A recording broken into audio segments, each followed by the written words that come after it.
জাগিৰোডৰ টেঘেৰিয়াত বন্যহস্তীৰ মৃত্যু। তীব্ৰবেগী ৰেলৰ খুন্দাত মৃত্যু হৈছে বনৰীয়া হাতীটোৰ। ৰেল লাইন অতিক্ৰম কৰিবলৈ লৈছিল হাতীটোৱে। উজনি মোৱা ৰেলৰ খুন্দাত পুৱতি নিশা সংঘটিত হয় এই শোকাবহ ঘটনাটো। ঘটনাস্থলীত উপস্থিত হৈছে ৰেল আৰক্ষী আৰু বন বিভাগৰ লোক।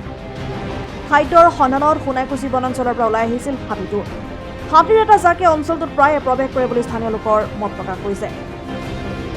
পুনৰ জনাইছো ব্ৰেকিং নিউজ। জাগিৰোডৰ টেঘেৰিয়াত মৃত্যু হৈছে এটা বন্যহস্তীৰ। তীব্ৰবেগী ৰেলৰ খুন্দাত মৃত্যু হৈছে বনৰীয়া হাতীটোৰ। ৰেল লাইন অতিক্ৰম কৰিবলৈ লৈছিল হাতীটোৱে। উজনি মোৱা ৰেলৰ খুন্দাত পুৱতি নিশা সংঘটিত হয় এই ঘটনা। ঘটনাস্থলীত উপস্থিত হৈছে ৰেল আৰক্ষী আৰু বন বিভাগৰ লোক। খাদ্যৰ সন্ধানত সোণাইকুছি বনাঞ্চলৰ পৰা ওলাই আহিছিল হাতীটো। হাতীৰ এটা জাকে অঞ্চলটোত প্ৰায়ে প্ৰৱেশ কৰে বুলি স্থানীয় লোকে মত পোষণ কৰিছে। আজি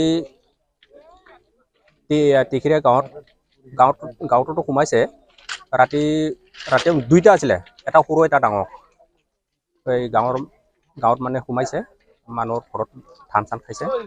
মানে ওলাই অহা টাইমতে সেইখিনি টাইমত এক্সিডেণ্ট হৈছে, ইয়াত বাগৰি আছে দেখা পাইছে।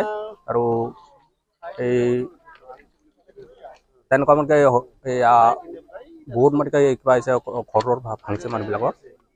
মানে মানুহে খেদা নাই, নিজেই ওলাই আহিছে। ওলাই আহি এই ট্ৰেইনৰ আগত সন্মুখত পৰে। ৰেল লাইন পাৰ হ'ব বিচাৰোঁতে ইয়াত হৈছে। সেইটো মানে সোণাইকুছি বনাঞ্চলৰ পৰা আহিছে। এতিয়া জুৱাৰীটোতো গৈছে মানে কালি যিটো জুৱাৰাতি, এতিয়া মন্দিৰৰ সন্মুখতে গাতে মানে তাতে বহি আছিলে, গাটোকে মানে খেদিছে, গান মানে ভাঙি গৈছে। এই গাটোকে মানে খেদিছে জুৱাৰাতি। মানে ওলাই থাকে, সদায় ওলাই থাকে।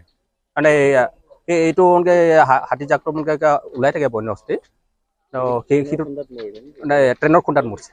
হয়, আজি খুব মানে দুখিত আৰু বেয়া লাগিছে। আমাৰ সোণাইকুছি বনাঞ্চলৰ পৰা আমাৰ দেশাল টেঘেৰিয়াৰ নতুন দেশাল ফালে ৰাতি ৰেল লাইন ক্ৰছ হৈ গাঁৱৰ মাজত হাতী দুটা হাতী গাঁৱৰ মাজত গৈছিলে।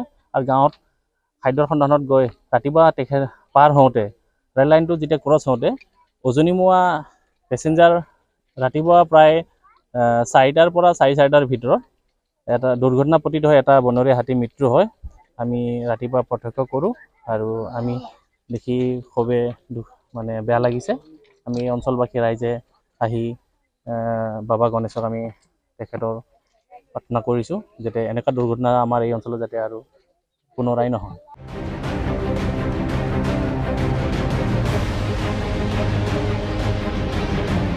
জাগিৰোডৰ পৰা ৰাহুল ডেকাৰ ৰিপৰ্ট, ব্ৰেকিং 24 আছাম।